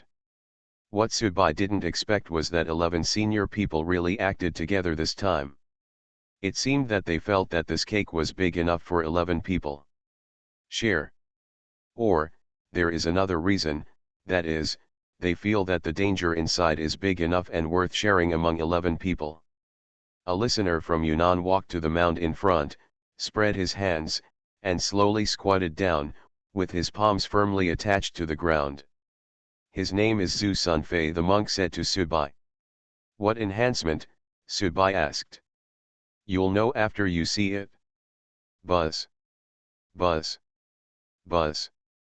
The ground began to tremble with a harsh friction sound, and at the same time, dust began to slowly fly up. A crystal ball appeared in the hand of the chestnut-haired Western woman, and streams of water mist were immediately released, sucking away all the raised sand and dust. This vacuum cleaner is good. Subai couldn't help but joke next to him, and then asked the monk, isn't it dangerous down there? It shouldn't be very peaceful. After all, no one knows what's going on down there. Clang. In front of me, a large piece of earth about 30 square meters with a thickness of about half a meter was forcibly moved out. It made a violent vibration when it hit the ground. In its place, there were some traces of temples, such as decayed altars and futons, etc. Zhu Sunfei wiped his sweat. Obviously, moving such a large clod of soil was a difficult task for him. Immediately afterwards, the chestnut-haired woman stepped forward and began to stand in the open area holding her crystal ball. The streams of water flowed down like mercury with a strange gravity and glue, and began to flow smoothly after landing. The cracks on the ground began to seep through. "Maria, water magician," the monk said. "You are quite familiar with me. I used to think that Fatty was a social butterfly, and monk, you are not very innocent either," Subai said. "It's all in these information, you're just too lazy to look at it. The name of the fire magician you killed was Mina, but the poor monk has always been strange. Why were you also seriously injured during the fight yesterday? They are no match for you. First he was hit hard by the bald man, and then he was eaten alive by the fire magician." Subai glanced at the bald man standing not far away. "That guy's physical fitness, even if I show bleeding, maybe it's a 50-50 split with him. He is a barbarian reinforcement," the monk explained. "In the final analysis, it is still a 2 versus 1 problem. If you are 1 versus 1, the basic problem is not big, but 2 versus 1, the disadvantage is indeed more obvious." Subai stretched out his hand and touched his nose. "Haha, I'm not trying to flatter myself.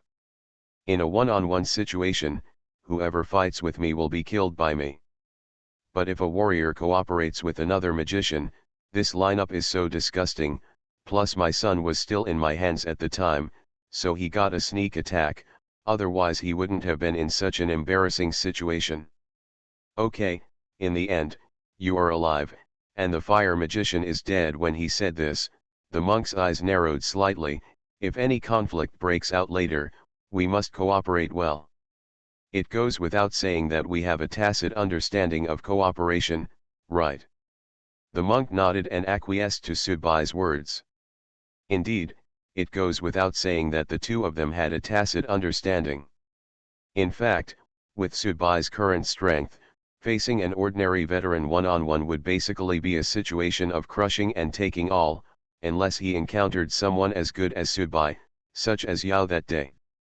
Zhe was pulled directly into the Erhai lake by Subai and was beaten for a while, but if Yao Zhe had a physical enhancer beside him at that time to help him entangle Subai first to give Yao Zhe, the warlock, more space to cast spells, then the situation is very likely being forced out of a 50-50 draw. Even if Subai could win, it would only be a miserable victory. After all, a senior is a senior, no matter how weak you are still a senior, and you are not a fool. Unless you break through to an advanced audience, then your upper limit is actually destined to be high. Here, there is your Eastern magic circle. I need someone who knows the magic circle to come over," Maria said to the people standing outside. The monk walked up. Under his feet, there was a complex bright line filled with mercury. After studying for about 5 minutes, the monk immediately printed a rune with both hands. A golden light appeared from the monk's palm and entered the ground. Then, there was a boom, and there was a tilt below like a steel plate sliding down. The groove, and the monk and Maria who were standing on the spot fell directly. Subai's eyes narrowed. He was wondering what was wrong when the monk fell just now. There are magic circle restrictions inside, and our strength will be weakened at this time, another old man about 50 years old wearing a tang suit said, but it should be harmless and not offensive. Let's go down. After the old man in tang suit finished speaking, he took the initiative to walk over. When he was standing on the slope, his whole body slipped down. He even staggered and fell directly to the ground. In such an extremely inelegant posture it slipped. Haha, Subai laughed out loud from the side. It was interesting that the audience, who were as powerful as gods, could become so miserable and embarrassed after their strength was suddenly reduced. The others also went down one by one. When it was Subai's turn, Subai simply sat down and then slid down the whole body.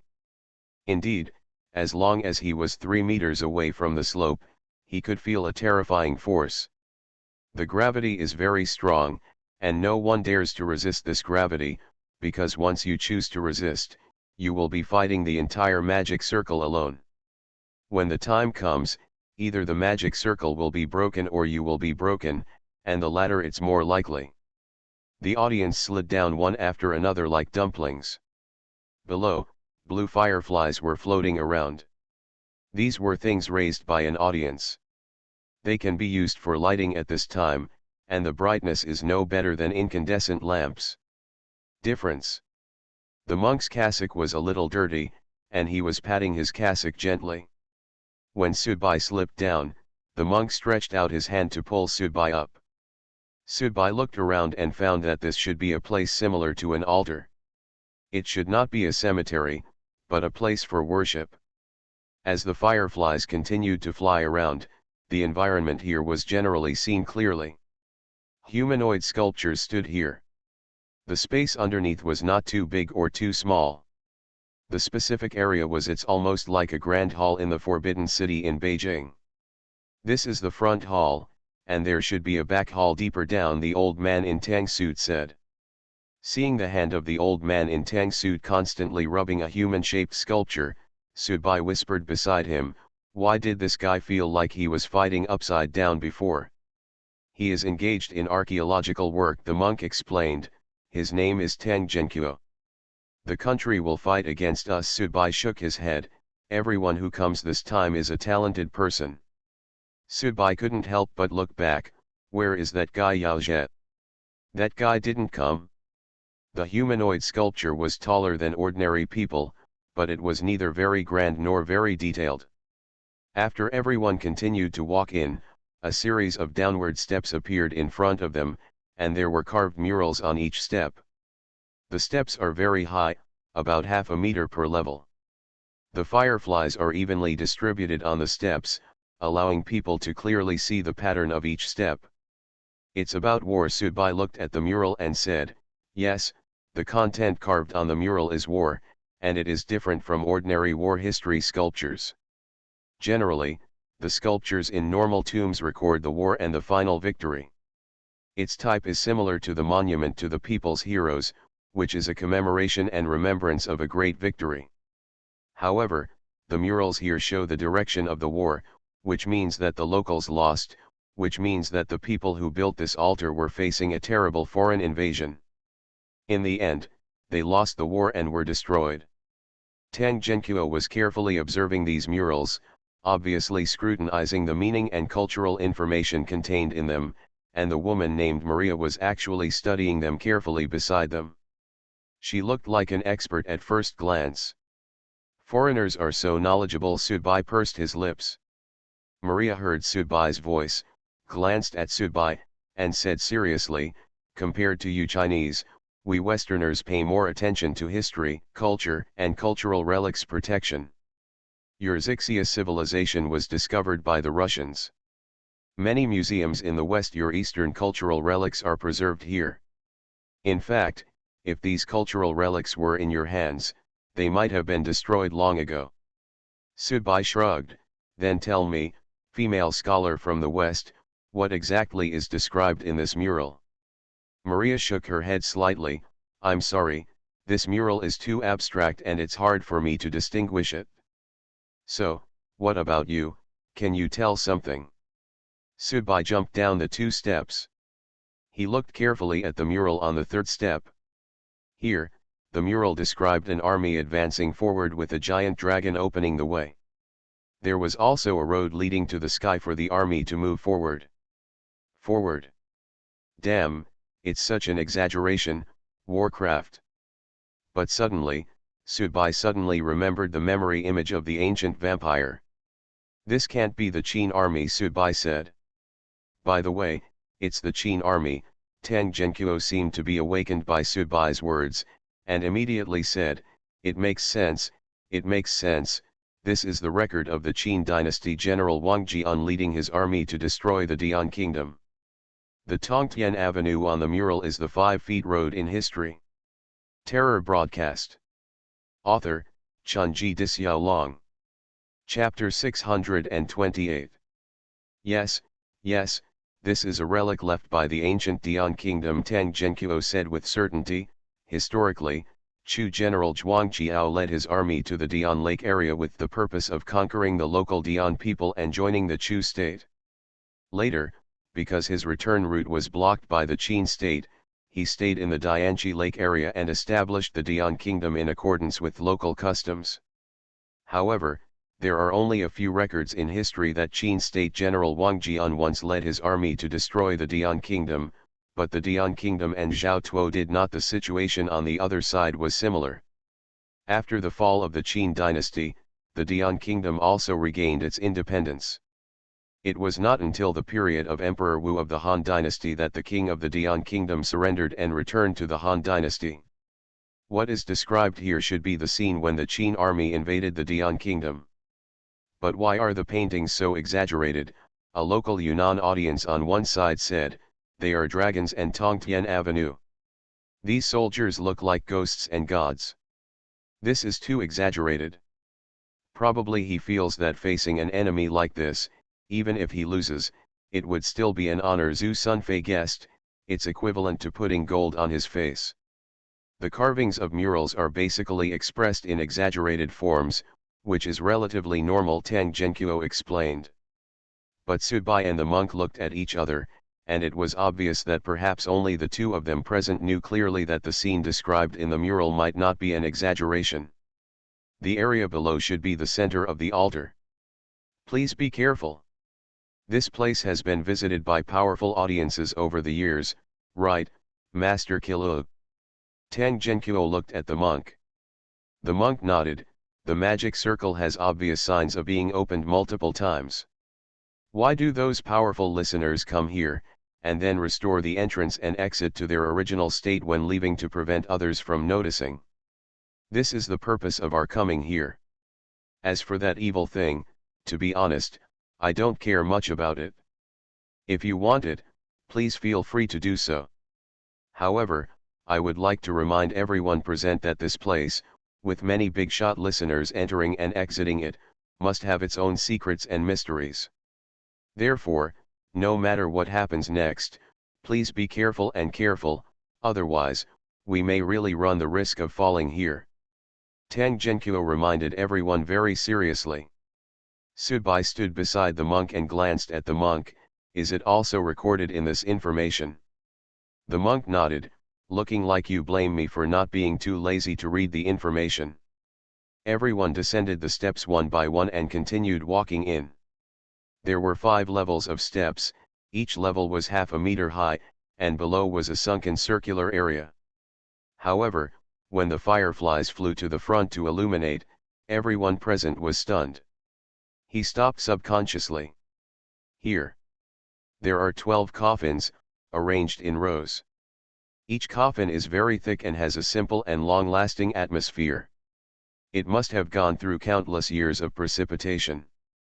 At the same time, each coffin is very large, twice the size of ordinary coffins. 12 coffins appeared here, and for a while, the atmosphere at the scene dropped to a freezing point, because all the people present were experienced listeners. Even though their strength was greatly weakened in this environment, their basic sensing abilities were still there. Every coffin here exudes a solemn, cold, murderous intent, as if 12 ferocious beasts that have been sleeping for a long time are crawling here, and the slightest sound will alert them. Perhaps, except for Tang Genqiu, everyone present is not an archaeologist, but everyone present has a better sense of danger than the senior inverter. Subai took a breath and looked at the reactions of other people around him. He found that the others were similar and did not dare to move for a while. This kind of murderous intention and this kind of pressure are indeed a bit beyond the endurance of senior people. The monk clasped his hands together and began to recite sutras. For a moment, the gloom in everyone's mind seemed to be dispelled. Tang Genqiu was the first to continue walking, and at the same time he said in a trembling voice, "These are actually empty coffins. The bolts of the coffins are facing upward, which means that this is an empty coffin. There are actually no residents in it, because the bolt has an obvious role in isolating the body and ensuring that the body will not rot to the greatest extent. Can even an empty coffin exude such a terrifying aura? After getting through the initial depression and relieved by the monk's scriptures, everyone began to walk down one after another. Old Tang, here. A local Yunnan audience pointed to a coffin beside him and looked at Tang Zhenqiu as if he had seen a ghost. The bolt here is facing down. This is a coffin arranged at the back, and it is also the innermost coffin, so everyone's eyes did not see this place for the first time before. However, after the person's reminder, when everyone looked over, they really found the coffin. The handle is pointed downwards. This means there is a person buried in this coffin. 12 coffins, 11 empty coffins, one of which contains people. Wait. Maria suddenly said at this time, there are 11 empty coffins left. How many of us are there? There were 11 senior listeners present, so there was exactly one coffin for each person. Tang Zhenqiu smiled, pretending to be relaxed, and said, Ms. Maria, you may not understand our Chinese habits. This arrangement is just a coincidence. Maria pursed her lips, looked at the coffin with the bolt facing down and said, is it a coincidence? Let's just open this coffin and take a look. No, you can't open it. Never open it. Many people in the audience objected. The empty coffin was already here and everyone was shocked. Do you still want to open the coffin? Subai did not go over to look at the coffin with the bolt facing down. Instead, he walked to the other coffin with the bolt facing up and carefully looked at the lines on that coffin. The texture is actually very rough, obviously not very fine when carving, but there is a natural feeling here, as if every carving and every gesture has a majestic feeling, but there is also a vague sense of it. A kind of gathering yin effect is formed. Because Subai had zombie blood, he could obviously feel a very comfortable feeling when he was close to the coffin. To be honest, Subai now has the idea of prying off a coffin and moving it back to Lao Fang's house in Shanghai. It would be a good pleasure to think that he can lie down in this coffin and take a nap if he has nothing to do in the future. Of course, this is just a thought. Many big-name listeners have visited me before. According to the nature of listeners, how can they not take action when they see good things? That means that the things here are untouchable. Subconsciously, Subai put his hand on the coffin lid. According to Tang Zhenqiu, it was an empty coffin. Subai was rubbing the lines on the coffin, hoping to gain some understanding. But immediately afterwards, boom! An extremely subtle voice came, and Subai's heart trembled. There was nothing wrong with it. There was absolutely nothing wrong with it. Even though the environment was very strange, there was an unknown formation that indiscriminately weakened everyone's strength. However, Subai thought that he was not afraid to the point of being neurotic. Just now, he clearly noticed a slight knocking sound coming from the coffin. Is Tang Zhenqiu's statement wrong? Even in a coffin with the bolt pointed upward. In fact, there are also residents. Subai subconsciously wanted to take his hand back, but the next moment, a look of confusion flashed in his eyes, as if at this moment, he completely forgot who he was and fell into a state of confusion. This feeling is terrible, as if the whole person has suddenly fallen into a state of absolute darkness and dead silence. The surroundings are constantly exerting terrible pressure on you. This kind of loneliness and this dead silence makes people want to commit suicide directly. If it is an ordinary person, no, even a listener, when faced with such a deep sense of despair, his mind may slowly deteriorate until he collapses. However, when Subai was surrounded by this kind of despair, what emerged from the depths of his heart was a completely violent aura. For a long time. It's been a really long time. I haven't had the disease for a long time, but the root cause of the disease is actually still there. Subai's eyes slowly returned from the confused state to cold. At the moment, Subai's whole body showed a kind of death and murderous obsession. This obsession would make Subai crazy, but at least, it was right now. This obsession prevented Subai from collapse in despair. Opening his mouth, Subai revealed two zombie-like fangs. The muscles of his body also atrophied at this time, directly entering the zombie state. The evil spirit was flowing desperately in Subai's body. The desire to kill and the impulse of blood kept hitting Subai's mind. The fist was slowly clenched, and each nail became very long and showed a dark green color. However, immediately after, Subai's hair began to gradually turn a purple color, and the shrunken body began to slowly regain its fullness. This was the state when Subai's zombie bloodline and bloodlineage were completely integrated. Last time in Shanghai, he met that person. The insights the zombie boys gained while chatting were forcibly integrated into the world of nuclear radiation stories. Subai's hand slowly moved down from the coffin lid, and then all the conditions on his body disappeared and returned to his original appearance, but cold sweat wetted his body unconsciously. It's over. Taking a few heavy breaths, Subai knew clearly that he had just walked through the gate of hell. This place. Very evil. However, when Subai turned around and looked at the group of people behind him who were supposed to be surrounding the coffin with the bolt pointing down, he was shocked to find that behind each of them, there was actually a man in white clothes holding hands. He stood behind them silently holding a green lantern. One of them, a man in white clothes, seemed to have spotted Subai. He turned his head. He made a SHH gesture towards Subai. Other side. His face was pale. And no facial features.